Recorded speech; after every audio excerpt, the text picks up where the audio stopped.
नमस्कार दोस्तों, आपका स्वागत है हमारे चैनल अमृत कथा कहानियाँ में। बहुत समय पहले की बात है। किसी गांव में एक साहूकार और साहूकारनी रहते थे। साहूकार के एक बेटा और एक बेटी थी जिनकी शादी हो चुकी थी। साहूकार की बहू बहुत ही धार्मिक प्रवृत्ति की थी। रोज पूजा पाठ किया करती थी। भगवान श्री हरि विष्णु में उसकी गहरी आस्था थी। वो हर रोज केले के पेड़ को सींचती, उसकी पूजा करती और केले के पेड़ के पास बैठकर भगवान विष्णु की पूजा कर कथा सुनती थी। वो जब भी केले के पेड़ की पूजा करने और सींचने जाती तो अपनी ननद को भी साथ ले जाती थी और उसे भी कथा सुनाकर पेड़ सींचने को कहती थी। साथ ही वो हर रोज भगवान से प्रार्थना करती, हे श्री हरि, मुझे एक पुत्र दे दो, मेरी मनोकामना पूरी कर दो। अगर आप मेरी मनोकामना पूरी करेंगे तो मैं अपनी ननद का विवाह आपसे कर दूंगी। जब वो रोज केले को सींचने जाती तो ऐसी ही प्रार्थना करती थी। एक दिन भगवान विष्णु ने सोचा कि ये रोज कहती है कि इसे बेटा मिल गया तो ये अपनी ननद का ब्याह मुझसे करेगी। इसकी मनोकामना पूरी कर देता हूँ, फिर देखता हूँ ये अपनी ननद का ब्याह मुझसे करती है या नहीं। भगवान श्री हरि के आशीर्वाद से बहू गर्भवती हो जाती है और उसे एक सुंदर सा पुत्र की प्राप्ति होती है। लेकिन स्वभाववश उसकी मनोकामना पूरी होने पर वो अपना वचन भूल गई। लेकिन भगवान उसका वचन नहीं भूले। जब उसका बेटा 1.25 महीने का हुआ तब वो अपने मायके जाने लगी तो रास्ते में वही केले का पेड़ मिला जिसकी वो पूजा करती थी।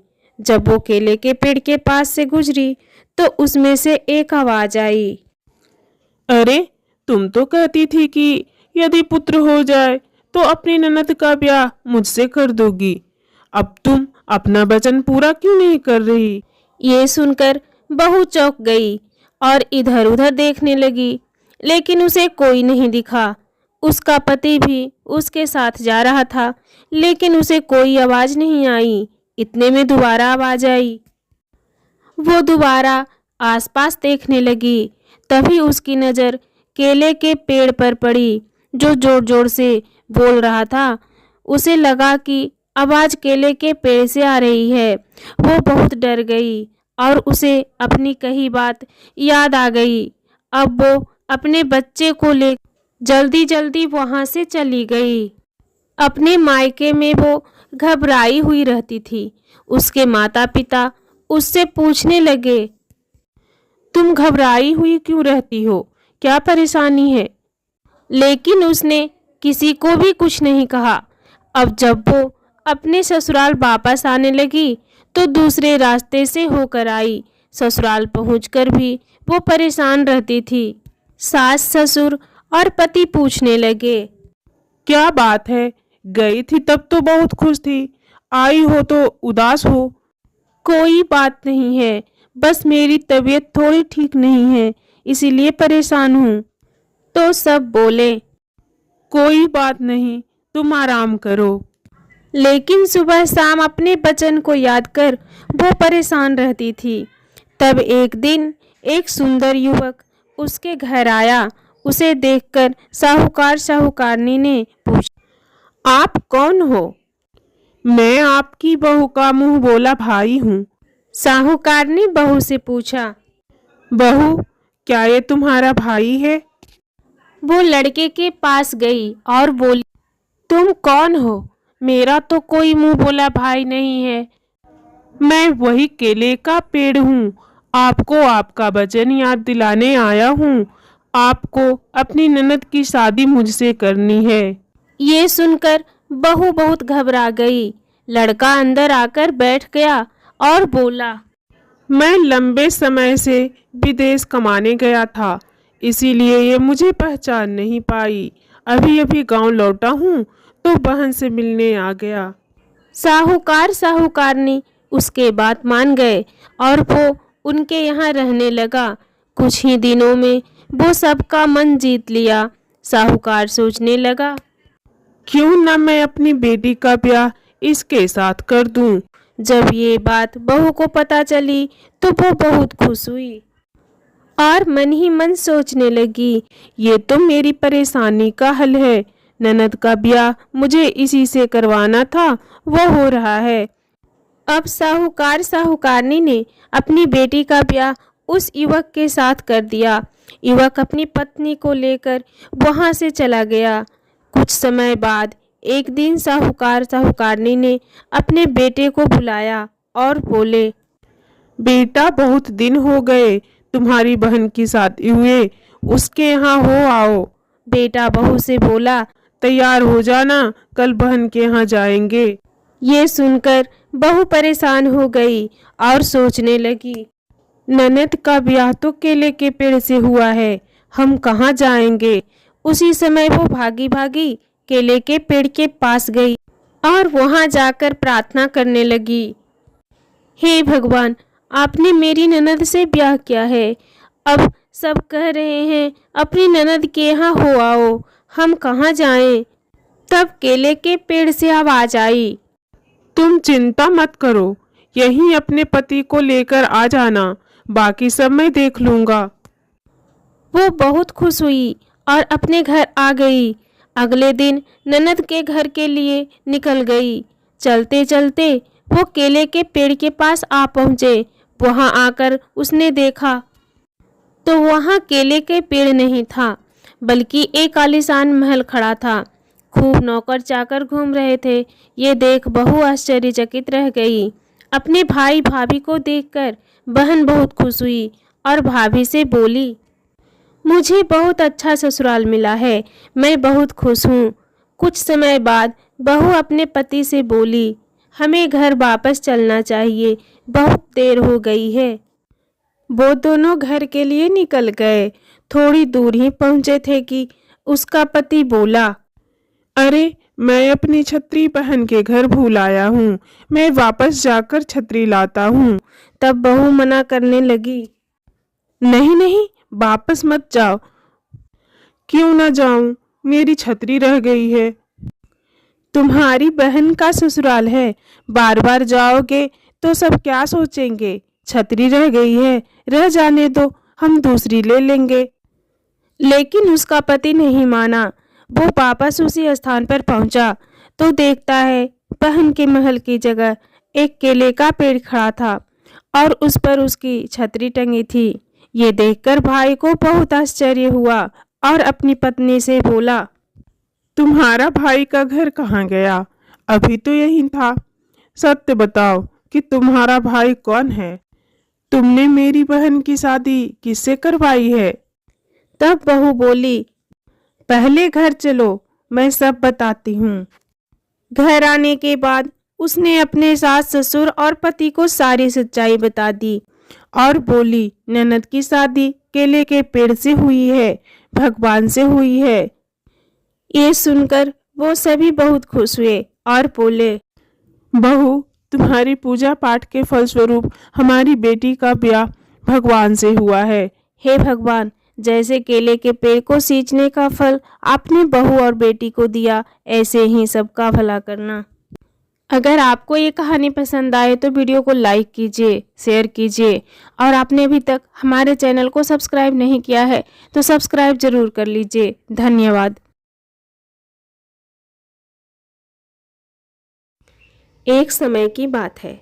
किसी गांव में भोला नाम का एक लड़का रहता था। अपने नाम के अनुरूप वह बहुत ही भोला भाला था, लेकिन साथ ही उसमें आलस भी फूट फूट कर भरी थी। अरे ओ भोला, क्या पूरा दिन लेटता रहेगा? खड़ा हो और कुछ काम काज कर ले। अरे बेटा, तू भी इसको कह रहे हो? सारा दिन तो ये बिस्तर तोड़ता है, ये क्या काम करेगा? खाने पीने को मिल जाता है तो इसको कमाने की जरूरत है। 2 दिन खाना पीना मत दो इसको, अकल ठिकाने आ जाएगी। अरे उठ भोला, बाहर जाकर देख, सब लोग अपने अपने काम में लगे हुए हैं, तू भी तो पैसे कमाने की सोच। भोला इस रोज रोज के झंझट से परेशान हो गया था। गुस्से में आकर वो अपना घर छोड़कर जंगल की ओर चल दिया। घने जंगल के बीचों बीच उसे एक आश्रम दिखा।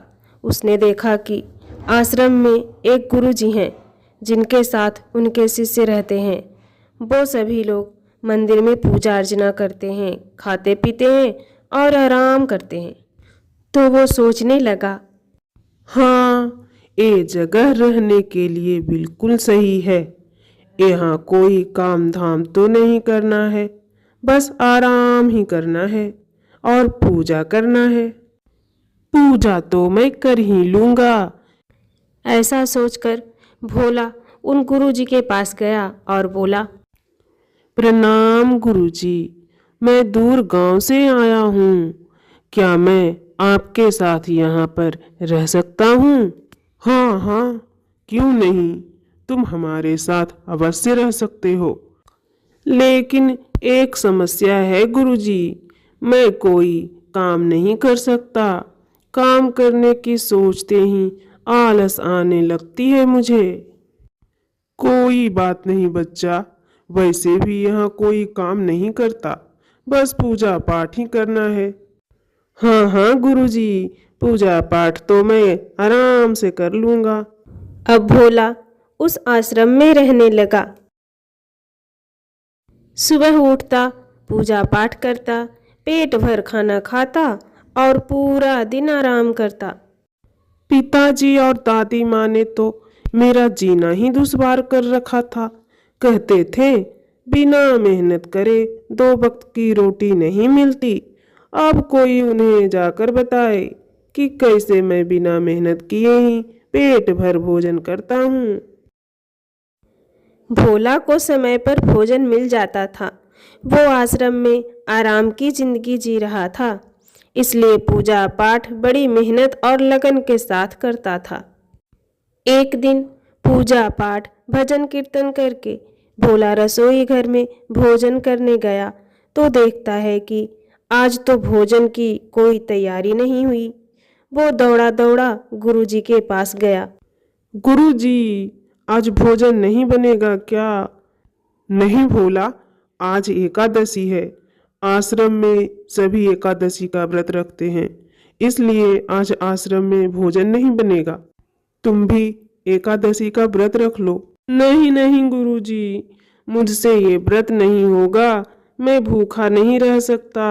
यदि मैं भूखा रहा तो कल का सूरज भी नहीं देख पाऊंगा। मुझे तो बहुत भूख लगी है गुरुजी। ठीक है भोला, अगर ऐसा है तो तुम अपना भोजन स्वयं बना लो।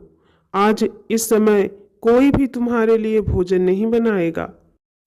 यह सुनकर भोला सोचने लगा, कोई बात नहीं, आज एक दिन मैं अपने हाथ से बनाकर भोजन कर लेता हूँ। ठीक है गुरुजी, मैं अपना भोजन स्वयं ही बना लूँगा। अच्छा, तो तुम एक काम करो, रसोई से लकड़ी, आटा, दाल, सब्जी जो तुम्हें चाहिए वह सब ले लो और नदी के उस पार जाकर भोजन तैयार कर लो। एक बात याद रखना, भोजन करने से पहले भगवान राम को भोग अवश्य लगाना। जैसी आज्ञा गुरुजी। अब भोला सारा सामान लेकर नदी के उस पार भोजन बनाने जाता है। जैसे तैसे भोजन तैयार करता है। अब जैसे ही वो खाना खाने बैठता है, अरे अरे, याद आया, गुरुजी ने तो कहा था पहले भगवान राम को भोग लगाना, उसके बाद ही खुद भोजन करना। पहले भगवान राम को ही भोग लगाता हूँ। आओ मेरे राम जी, भोग लगाओ मेरे राम जी। प्रभु राम आइए, श्री राम आइए, मेरे भोजन का भोग लगाइए। भोला परेशान हो गया कि वो बार बार बुला रहा है लेकिन भगवान राम भोग लगाने आ नहीं रहे हैं। भोला ने सोचा कि गुरुजी ने कहा है तो भोग लगाना जरूरी है। वो इतना भोला था कि ये भी नहीं जानता कि भगवान स्वयं भोजन ग्रहण करने नहीं आते, लेकिन वो अपनी बात पर डटा रहा। मैं समझ गया प्रभु राम जी कि आप भोजन करने क्यों नहीं आ रहे हैं। आपको तो माल खाने की आदत है, मेरा ये रूखा सूखा भोजन करने भला आप क्यों आएंगे। लेकिन आपको बता दूं मैं कि आज वहां पर भी कुछ नहीं मिलेगा। वहां तो सबका एकादशी का व्रत है। अगर भूख लगी है तो यहाँ आकर यह भोजन ही कर लीजिए, वरना तो भूखा ही रहना पड़ेगा। भगवान भी तो भावना के भूखे हैं। भोले की भक्ति से प्रसन्न होकर भगवान श्री राम स्वयं माता सीता के साथ भोला के सामने प्रकट हुए। अरे ये क्या, गुरुजी ने तो कहा था भगवान राम को भोग लगाना। मैंने तो केवल 2 ही लोगों का खाना बनाया है। यह भगवान राम तो माता सीता को भी साथ ले आए। अब क्या करूं? चलो आज इन दोनों को ही भोजन करा देता हूँ, मैं भूखा ही रह लूंगा। भोला ने ऐसा सोचकर भगवान राम और माता सीता को भोजन करवा दिया। प्रभु आप लोगों को मेरे हाथ का भोजन पसंद आया, मुझे बहुत खुशी हुई। लेकिन प्रभु मैंने भोजन पर तो सिर्फ आपको ही बुलाया था, लेकिन आप तो माता सीता को भी साथ ले आए। मैं 2 ही लोगों का भोजन बनाया था, वह मैंने आप दोनों को करा दिया। मुझे तो आज भूखा ही रहना पड़ेगा। अब अगली एकादशी पर ध्यान रखिएगा और मुझे पहले ही बता दीजिएगा कि आप कितने लोग आएंगे। और हाँ, थोड़ा समय पर आ जाना, क्योंकि मुझे भूख बहुत लगती है ना। भोला की भोली भाली बातें सुनकर भगवान राम मुस्कुराए और वहां से अंतर्ध्यान हो गए। अब भोला को लगा कि शायद ऐसे ही भगवान को भोग लगाते हैं, इसलिए उसने किसी को भी यह बात नहीं बताई।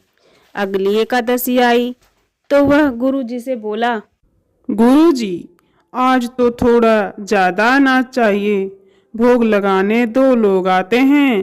पिछली बार मैं तो भूखा ही रह गया था। लगता है भूख से तेरे दिमाग पर असर हो रहा है। जा जितना अनाज चाहिए ले जा। इस बार भोग लगाने भगवान राम, माता सीता अपने साथ लक्ष्मण जी और हनुमान जी को लेकर आए। उन्हें देखते ही भोला चकरा गया। वो सोचने लगा, अरे ये क्या, एक को बुलाता हूँ तो 2 आ जाते हैं, 2 को बुलाता हूँ तो पूरा खानदान साथ लेकर आ जाते हैं। लगता है आज भी भूखा ही रहना पड़ेगा। अब अगली एकादशी आई तो गुरुजी से बोला, गुरुजी मुझे और ज्यादा अनाज चाहिए। ये आपके भगवान राम अकेले तो आते नहीं हैं और पहले से भी नहीं बताते हैं कि कितने जने आएंगे। ये भोला हर बार मुझसे अनाज ज्यादा लेकर जाता है, कहीं बाजार में बेचता तो नहीं है, देखना पड़ेगा। ठीक है भोला, ठीक है, तुम्हें जितना अनाज चाहिए ले जाओ। अनाज लेकर भोला नदी पार भोजन बनाने पहुंचता है। इस बार गुरुजी उसके पीछे पीछे आ जाते हैं और छुपके देखने लगते हैं। अब भोला सोचता है, हे राम जी तो अकेले आते नहीं हैं, इस बार पता नहीं कितने लोगों को साथ ले आए। आज पहले उन्हें बुला लेता हूँ, उसके बाद ही भोजन पकाऊंगा। इससे इस बार मुझे भूखा ना रहना पड़ेगा। आओ मेरे राम जी, भोग लगाओ मेरे राम जी, प्रभु राम जी, श्री राम जी, आइए भोग लगाइए, आइए मेरे भोजन का भोग लगाइए। देखते ही देखते सारा राम दरबार भोजन करने आ गया। अरे भोला, ये क्या, तुमने तो हमें भोजन करने बुलाया है, लेकिन भोजन तो अभी तैयार ही नहीं है। नहीं प्रभु, मैंने भोजन इसलिए नहीं बनाया कि आपका भोजन बनाता हूँ तो आप माता सीता को साथ लेकर आते हैं। 2 लोगों का भोजन बनाता हूँ तो पूरा खानदान साथ में लेकर आते हैं। आज मैंने सोचा कि पहले आपको बुला लेता हूँ, पता नहीं कितने लोगों को साथ में लेकर आएंगे, उसके बाद ही भोजन बना लूँगा। प्रभु जी, अब आप आ ही गए हैं तो मेरी भोजन बनाने में कुछ मदद ही कर दिए। क्या करें, अब भक्तों की इच्छा है तो पूरी तो करनी पड़ेगी। लक्ष्मण, तुम जाकर लकड़ियाँ काट लाओ। देवी सीता, आप सब्जियाँ काट लें और मैं चूल्हे की तैयारियाँ करता हूँ। ऐसा कहकर वो सभी रसोई बनाने में लग गए और भोला एक तरफ बैठा देखता रहा। तभी गुरुजी उसके पास आए और बोले, क्या बात है भोला, तुम ऐसे चुपचाप क्यों बैठे हो? अनाज भी सारा ऐसे ही रखा है, भोजन बनाते क्यों नहीं? देखा गुरुजी, मैंने आपको कहा था ना कि ज्यादा अनाज दीजिए, प्रभु राम भोजन बनाने की तैयारी कर रहे हैं। भोला, यहाँ तो तुम्हारे अलावा कोई और नहीं है। प्रभु राम जी, आप गुरुजी को क्यों नहीं दिख रहे हैं? भोला, तुम्हारे गुरुजी मुझे नहीं देख सकते। लेकिन क्यों प्रभु, गुरुजी तो बहुत ज्ञानी हैं, बहुत विद्वान हैं, फिर भला आप क्यों नहीं उनको दिख रहे? माना कि गुरुजी बड़े हैं, लेकिन वह सरल नहीं है तुम्हारे तरह, इसलिए मैं उन्हें नहीं दिख सकता। सही कह रहे हो भोला तुम, मैंने सारी विद्याएं पाली, लेकिन तुम्हारी तरह मन की सरलता नहीं पाई। हे प्रभु श्री राम, मेरी आपसे यही विनती है प्रभु, मुझे अपने दर्शन देकर कृतार्थ करें प्रभु। तभी प्रभु श्री राम गुरु जी के समझ प्रकट हो गए और गुरु जी को भी दर्शन दिए। इस तरह एक भक्त के कहने पर भगवान श्री राम ने रसोई भी बनाई। जय श्री राम। अगर आपको ये कहानी पसंद आए तो वीडियो को लाइक कीजिए और हमारे चैनल अमृत कथा कहानियाँ को सब्सक्राइब कीजिए। धन्यवाद। भीखू नाम का एक गरीब भिखारी रहता था। भीखू भीख मांगते समय भगवान शिव का नाम जपते रहता था। एक दिन जब वो एक मंदिर के पास भीख मांग रहा था, उसने तीर्थयात्रियों के एक समूह को देखा जो शिव जी की पूजा करने आए थे। वे फूल, फल, दूध और अन्य प्रसाद ले जा रहे थे। भिखारी उन्हें देखकर खुद से ही बातें करने लगा। ये लोग तो कितने भाग्यशाली हैं जो इस तरह के उपहारों से शिव जी को प्रसन्न कर सकते हैं। मेरे पास अपने प्रार्थनाओं के अलावा उन्हें देने के लिए कुछ भी नहीं है, तो क्या वो कभी मुझे आशीर्वाद नहीं देंगे? भीखू के मन में चल रही बातें कैलाश पर्वत पर विराज भगवान शिव और देवी पार्वती सुन रहे थे। तभी देवी पार्वती कहते हैं, स्वामी, भीखू आपका बहुत नाम जपता है। इस क्षण भी वह यही सोच रहा है कि वो आपको भेंट में कुछ भी नहीं दे सकता, तो आप उसकी प्रार्थना नहीं सुनेंगे। पर ऐसा तो नहीं है। मुझे लगता है आपको अपने भक्तों की प्रार्थना सुननी चाहिए। देवी पार्वती, मैं भी चाहता हूँ कि मेरे भक्त हमेशा खुश रहें, पर ये उनके हाथों में है कि वो मेरी पूजा का फल ग्रहण करने के योग्य हैं भी या नहीं। स्वामी, ये तो आपको भीखू की परीक्षा लेकर ही देखना होगा। ठीक है देवी, मैं भीखू की परीक्षा अवश्य लूँगा। अगर वो उसमें उत्तीर्ण हो गया तो उसे सांसारिक जीवन में किसी भी वस्तु की कमी नहीं रहेगी। भगवान शिव भीखू की परीक्षा लेने के लिए भीखू के सामने प्रकट हुए। अपने सामने भगवान शिव को देखकर भीखू हैरान रह गया। भोलेनाथ बोले, भीखू, मैं तुम्हारी भक्ति से प्रसन्न हूँ और तुम्हें वरदान देने आया हूँ। तुम्हें जो भी चाहिए मुझसे मांग लो। भीखू कहता है, कुछ भी भोलेनाथ? हाँ, कुछ भी, धन, वैभव, सुख, समृद्धि, जो भी चाहिए। प्रभु, आप बहुत दयालु हो। मैं इस गरीबी की जिंदगी से तंग आ गया हूँ। मेरे घर परिवार में पत्नी और बच्चे दिन रात भूखे रहते हैं। कभी कभी तो वो पानी पीकर ही सो जाते हैं। मैं भीख मांग मांग कर तंग आ गया हूँ। मैं चाहता हूँ कि मेरे पास इतना धन आ जाए कि मैं आराम से जिंदगी व्यतीत कर सकूं। जैसी तुम्हारी इच्छा, मैं तुम्हें धनवान बना दूंगा। अपनी झोपड़ी में जाओ और तुम्हें वहां जमीन के नीचे दबा एक खजाना मिलेगा। लेकिन याद रखना, तुम्हें उस खजाने का आधा हिस्सा मुझे देना होगा। ये मेरे वरदान की शर्त है। ठीक है प्रभु, मैं याद रखूंगा।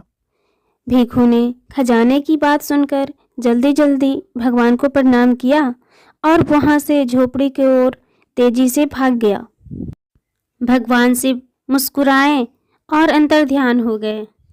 भिखू घर पहुंचकर जल्दी जल्दी जमीन को खोदने लगा। तभी उसकी पत्नी कहती है, अरे क्या हो गया, पागल हो गए हो क्या? एक तो पहले ही टूटी फूटी झोपड़ी है, ऊपर से खोदकर और भी इन्हें खराब कर रहे हो। आज भीख नहीं मिली तो लगता है पागल ही हो गए हो। जमीन को ऐसे खोद रहे हो जैसे जमीन के नीचे कोई खजाना है। भिखू कहता है, ये बात तो तूने 16 ने सच कही। जमीन के नीचे खजाना ही है। मुझे भगवान शिव ने दर्शन देकर खुद बताया। ये देखो कितना बड़ा संदूक। अरे हमारी तो फूटी किस्मत चमक गई। आह, अभी सारा धन हमारा है। भाग्यवान, ये सारा खजाना हमारा नहीं है। भगवान शिव ने वरदान देते समय मुझे ये शर्त कही थी कि जो भी खजाना निकलेगा उसमें से आधा भाग मुझे उन्हें देना होगा। अब इस शर्त के अनुसार इसमें से आधा धन भगवान शिव का है। अरे क्या जरूरी है आधा हिस्सा देना? वो तो भोलेनाथ हैं। थोड़े से सिक्के दे देना। उन्हें क्या पता चलने वाला है कि हमने कितना खजाना निकाला था। तुम भी बड़े सीधे हो। अब जाओ जल्दी से बाजार से बढ़िया बढ़िया सामान ले आओ ताकि हम अच्छे अच्छे पकवान खा सकें, बढ़िया कपड़े पहन सकें। और मुझे तो ये घर भी बदलना है। इस टूटी फूटी झोपड़ी में रहते हुए मैं तो अब ऊब गई हूँ। अब मैं सेठानी और तुम सेठ बनकर रहेंगे। हाँ, कह तो तुम ठीक ही रही हो। ठीक है। भिखू के मन में लालच और बेईमानी आ गई। उसने मंदिर जाकर शिव जी की मूर्ति पर कुछ सिक्के चढ़ाने का फैसला किया। वो शिव जी की मंदिर जाकर शिव जी के चरणों में कुछ सिक्के रख दिया। भिखू महादेव के चरणों में सिक्के चढ़ा के घर लौटा तो उसकी पत्नी सिर पर हाथ रखे बैठी थी। भिखू पूछता है, क्या हुआ भाग्यवान, तुम सिर पर हाथ रखकर क्यों बैठी हो? अब मैं क्या ही बोलूं। मैंने जैसे ही संदूक खोला तो उसमें से सारे खजाने कंकड़ पत्थर के बन गए। क्या खजाने कंकड़ पत्थर बन गए? देखो जरा। भिखू देखता है संदूक में सचमुच खजाने की जगह कंकड़ पत्थर भरे हुए हैं। हे महादेव, पहले इतना सारा खजाना देकर मुझे क्या क्या सपने दिखा दिए, इतनी खुशी दे दी और अब फिर से वो खुशी वापस ले ली। मुझसे क्या भूल हुई प्रभु, जो आपने मुझ गरीब के साथ ऐसा किया। तभी भगवान शिव भिखू के सामने प्रकट होते हैं। भिखू, तूने मेरी शर्त को पूरा नहीं किया। तुम्हें जो धन प्राप्त हुआ तुमने उसका आधा भी मुझे नहीं दिया।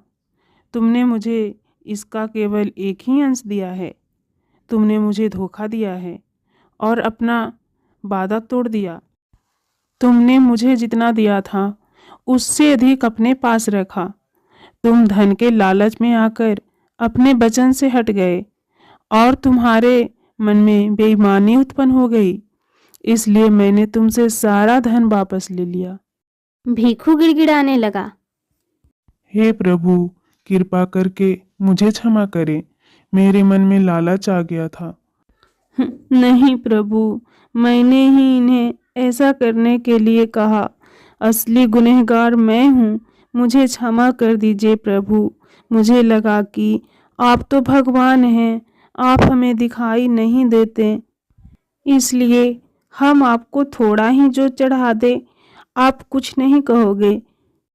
शिव जी कहते हैं, नहीं, ये तुम्हारा भ्रम है। तुम कब क्या करते हो, क्या नहीं करते, इस बात का मुझे सदैव ज्ञान रहता है।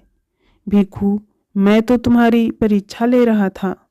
अब मैं तुम्हें एक और मौका देता हूँ। अपने खजाने में से आधा भाग तुम्हें मुझे देना होगा। हाँ प्रभु, मैं ऐसा ही करूँगा।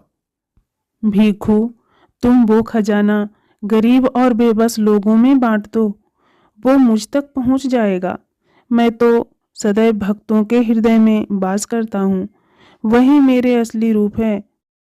भिखू ने ऐसा ही किया और उसकी जिंदगी से गरीबी के दिन दूर हो गए।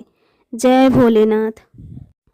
अगर आपको ये कहानी पसंद आए तो वीडियो को लाइक कीजिए और हमारे चैनल अमृत कथा कहानियों को सब्सक्राइब कीजिए। धन्यवाद। कहा जाता है कि मनुष्यों को अपना कर्मों का फल भुगतना ही पड़ता है। एक राजा था, वह बहुत ही धर्मात्मा और न्याय करने वाला था और वह भगवान का बहुत बड़ा भक्त था। उसने ठाकुर जी की मंदिर बनवाया और एक ब्राह्मण का उसका पुजारी नियुक्त किया। वह ब्राह्मण बहुत ही अच्छा और धर्मात्मा था। वह राजा से कभी भी कुछ नहीं मांगता था। उसके स्वभाव पर राजा भी बहुत प्रसन्न थे और उसे मंदिर में पूजा करते 20 वर्ष हो गए थे। उसने कभी राजा से किसी प्रकार का कोई प्रश्न नहीं किया। फिर एक दिन राजा को पुत्र पैदा हुआ। उसने उसे पढ़ा लिखा कर बहुत विद्वान बनाया और उसकी शादी एक सुंदर राजकन्या से कर दी। शादी के रात को राजकन्या को नींद नहीं आई और वह इधर उधर घूमने लगी।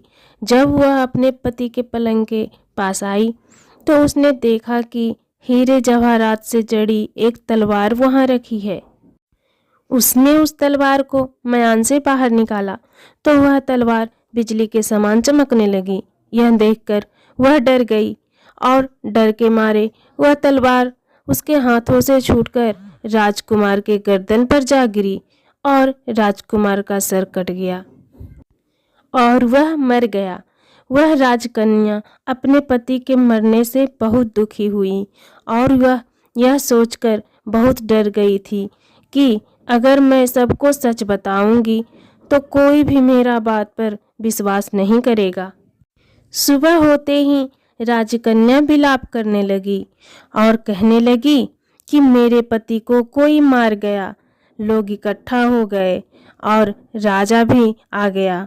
राजा ने आकर पूछा, किसने मारा है? तो वह कहने लगी, मैं नहीं जानती वह कौन था, परंतु उसे मैंने ठाकुर जी की मंदिर में जाते हुए देखा है। राजा समेत सभी लोग ठाकुर जी के मंदिर में गए तो उन्होंने ब्राह्मण को वहां पूजा करते हुए देखा। सभी ने उसे पकड़ लिया। ब्राह्मण ने बहुत कहा कि मैंने राजकुमार को नहीं मारा, पर किसी ने उसकी बात नहीं मानी। राजा ने भी बार बार सोचा कि ब्राह्मण निर्दोष हो सकता है, लेकिन सभी के कहने पर राजा ने ब्राह्मण से कहा, मैं तुम्हें प्राणदंड तो नहीं देता, लेकिन जिस हाथ से तुमने मेरे पुत्र को तलवार से मारा है उस हाथ को काटने का आदेश देता हूँ। ऐसा कहकर राजा ने उसका हाथ कटवा दिया और इस पर ब्राह्मण बहुत दुखी हुआ और राजा को अधर्मी मानकर उसका राज्य छोड़कर चला गया। उसने बहुत खोज की कि कोई विद्वान ज्योतिषी मिले तो अपने बिना किसी अपराध हाथ काटने का कारण उनसे पूछे। फिर उसे काशी में एक विद्वान ज्योतिषी मिले। वो ज्योतिषी से मिलने उनके घर गया तो वह ज्योतिषी वहां नहीं थे। उनकी पत्नी उनकी आलोचना कर रही थी और उन्हें बहुत भला बुरा कह रही थी। थोड़ी देर में वो ज्योतिषी घर आ गए। उनके घर आने के बाद भी उनकी पत्नी उनकी तिरस्कार कर रही थी, पर ज्योतिषी चुप रहे और उन्होंने अपनी स्त्री से कुछ भी नहीं कहा। इसके बाद वो अपनी गद्दी पर जाकर बैठ गए। ब्राह्मण को देखकर ज्योतिषी ने कहा, कहिए ब्राह्मण देवता, आपको कैसे आना हुआ? ब्राह्मण ने कहा, आया तो अपने बारे में पूछने था, लेकिन पहले आप अपना हाल बताइए कि आपकी पत्नी अपनी जुबान से आपका इतना तिरस्कार क्यों करती है? तब ज्योतिषी ने कहा, यह मेरी स्त्री नहीं, मेरा कर्म है। दुनिया में हम जिसे भी देखते हैं, भाई, पुत्र, शिष्य, पिता या कोई भी संबंधी, वो सब हमारा अपना ही कर्म है। अपना किया हुआ कोई भी काम, शुभ हो या अशुभ हो, हमें भोगना ही पड़ता है।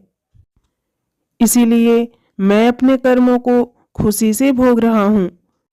ब्राह्मण ने फिर पूछा, आपने ऐसा क्या कर्म किया था? तो ज्योतिषी ने कहा, पूर्व जन्म में मैं एक कौवा था और आज वो मेरी स्त्री है। वो एक गधी थी जिसकी पीठ पर एक फोड़ा हो गया था और फोड़े की पीड़ा से वह बहुत दुखी थी।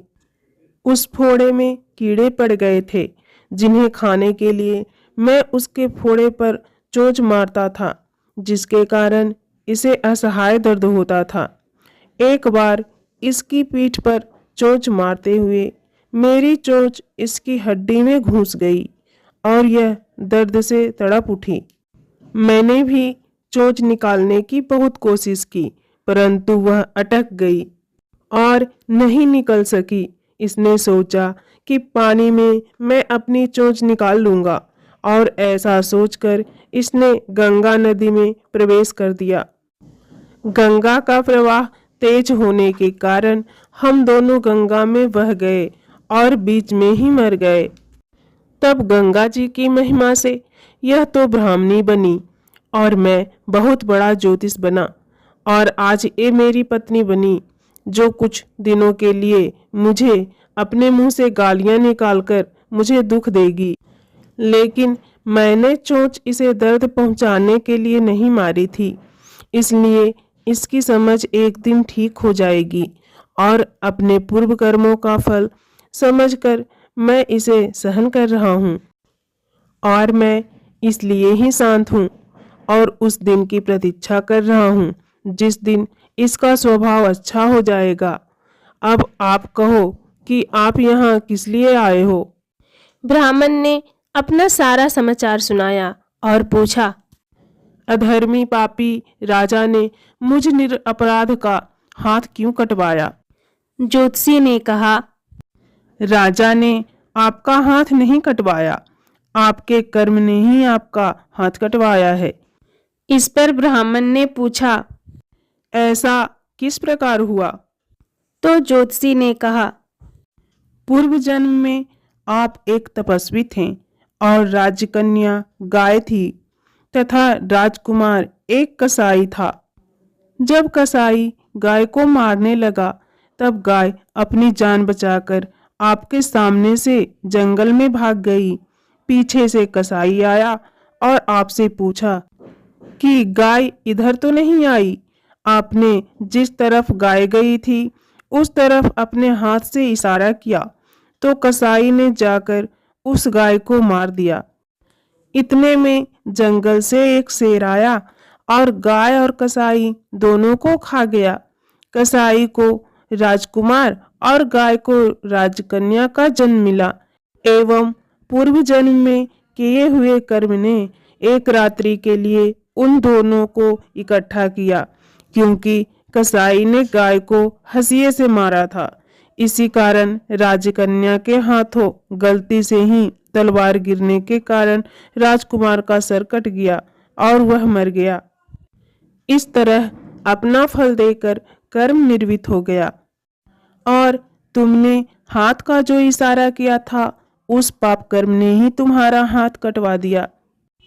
इसमें तुम्हारा ही दोष है, किसी और का नहीं। ऐसा सोचकर सुखपूर्वक अपना जीवन व्यतीत करो। अगर आपको ये कहानी पसंद आए तो वीडियो को लाइक कीजिए और आपने अभी तक हमारे चैनल को सब्सक्राइब नहीं किया है तो अमृत कथा कहानियाँ को सब्सक्राइब कीजिए। धन्यवाद। समय पहले की बात है, किसी गांव में एक साहूकार और साहूकारनी रहते थे। साहूकार के एक बेटा और एक बेटी थी जिनकी शादी हो चुकी थी। साहूकार की बहू बहुत ही धार्मिक प्रवृत्ति की थी।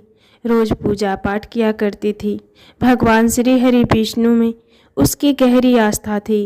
वो हर रोज केले के पेड़ को सींचती, उसकी पूजा करती और केले के पेड़ के पास बैठकर भगवान विष्णु की पूजा कर कथा सुनती थी। वो जब भी केले के पेड़ की पूजा करने और सींचने जाती तो अपनी ननद को भी साथ ले जाती थी और उसे भी कथा सुनाकर पेड़ सींचने को कहती थी। साथ ही वो हर रोज भगवान से प्रार्थना करती, हे श्री हरि, मुझे एक पुत्र दे दो, मेरी मनोकामना पूरी कर दो। अगर आप मेरी मनोकामना पूरी करेंगे तो मैं अपनी ननद का विवाह आपसे कर दूंगी। जब वो रोज केले को सींचने जाती तो ऐसी ही प्रार्थना करती थी। एक दिन भगवान विष्णु ने सोचा कि ये रोज कहती है कि इसे बेटा मिल गया तो ये अपनी ननद का ब्याह मुझसे करेगी। इसकी मनोकामना पूरी कर देता हूँ, फिर देखता हूँ ये अपनी ननद का ब्याह मुझसे करती है या नहीं। भगवान श्री हरि के आशीर्वाद से बहू गर्भवती हो जाती है और उसे एक सुंदर सा पुत्र की प्राप्ति होती है। लेकिन स्वभाववश उसकी मनोकामना पूरी होने पर वो अपना वचन भूल गई। लेकिन भगवान उसका वचन नहीं भूले। जब उसका बेटा 1.25 महीने का हुआ तब वो अपने मायके जाने लगी तो रास्ते में वही केले का पेड़ मिला जिसकी वो पूजा करती थी।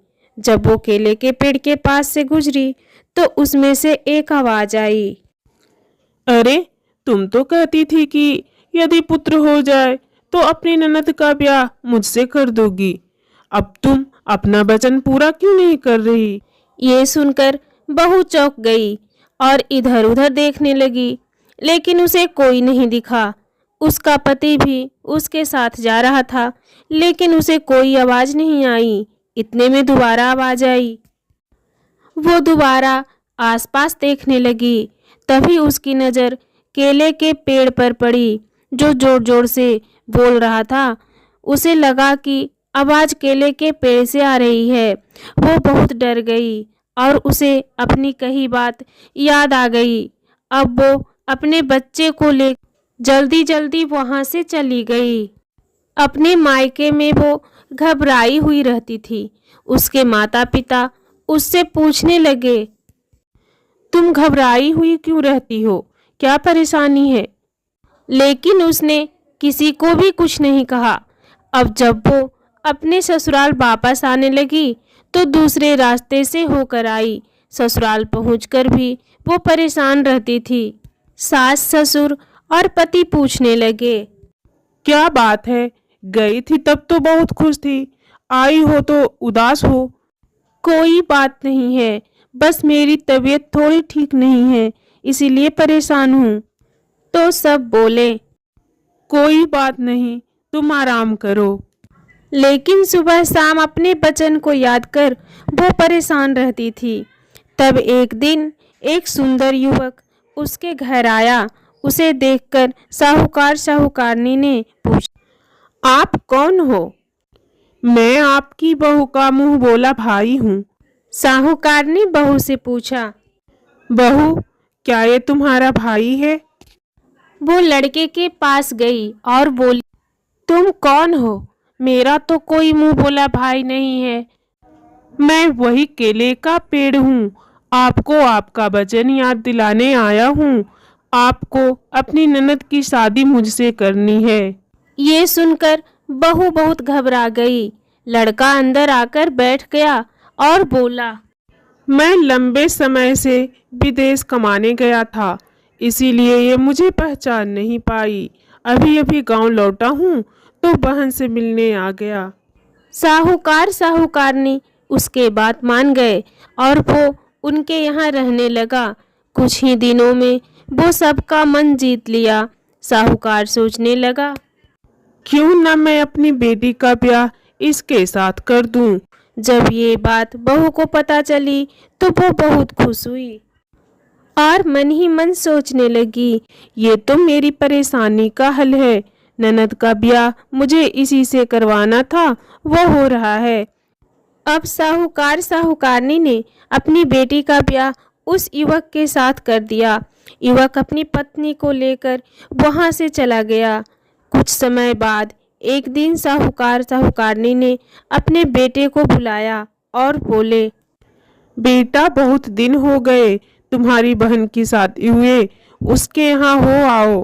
बेटा बहू से बोला, तैयार हो जाना, कल बहन के यहाँ जाएंगे। ये सुनकर बहू परेशान हो गई और सोचने लगी, ननद का ब्याह तो केले के पेड़ से हुआ है, हम कहाँ जाएंगे।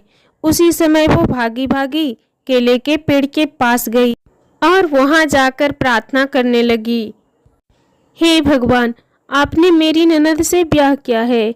अब सब कह रहे हैं अपनी ननद के यहाँ हो आओ, हम कहाँ जाएं।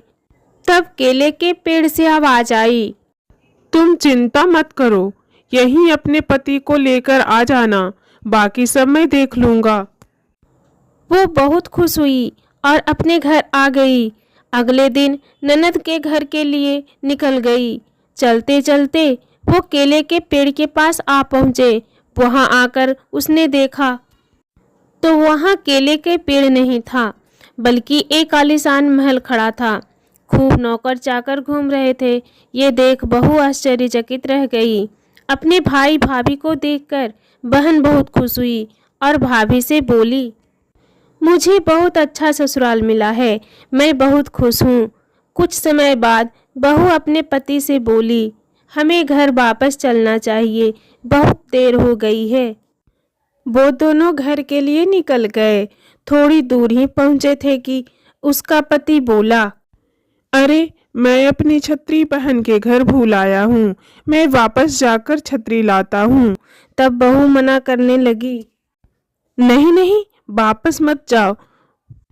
क्यों ना जाऊं, मेरी छतरी रह गई है। तुम्हारी बहन का ससुराल है, बार बार जाओगे तो सब क्या सोचेंगे। छतरी रह गई है, रह जाने दो, हम दूसरी ले लेंगे। लेकिन उसका पति नहीं माना। वो वापस उसी स्थान पर पहुंचा तो देखता है बहन के महल की जगह एक केले का पेड़ खड़ा था और उस पर उसकी छतरी टंगी थी। ये देखकर भाई को बहुत आश्चर्य हुआ और अपनी पत्नी से बोला, तुम्हारा भाई का घर कहाँ गया? अभी तो यही था। सत्य बताओ कि तुम्हारा भाई कौन है? तुमने मेरी बहन की शादी किससे करवाई है? तब बहू बोली, पहले घर चलो, मैं सब बताती हूँ। घर आने के बाद उसने अपने सास ससुर और पति को सारी सच्चाई बता दी और बोली, ननद की शादी केले के पेड़ से हुई है, भगवान से हुई है। ये सुनकर वो सभी बहुत खुश हुए और बोले, बहू, तुम्हारी पूजा पाठ के फलस्वरूप हमारी बेटी का ब्याह भगवान से हुआ है। हे भगवान, जैसे केले के पेड़ को सींचने का फल आपने बहू और बेटी को दिया, ऐसे ही सबका भला करना। अगर आपको ये कहानी पसंद आए तो वीडियो को लाइक कीजिए, शेयर कीजिए और आपने अभी तक हमारे चैनल को सब्सक्राइब नहीं किया है तो सब्सक्राइब जरूर कर लीजिए। धन्यवाद।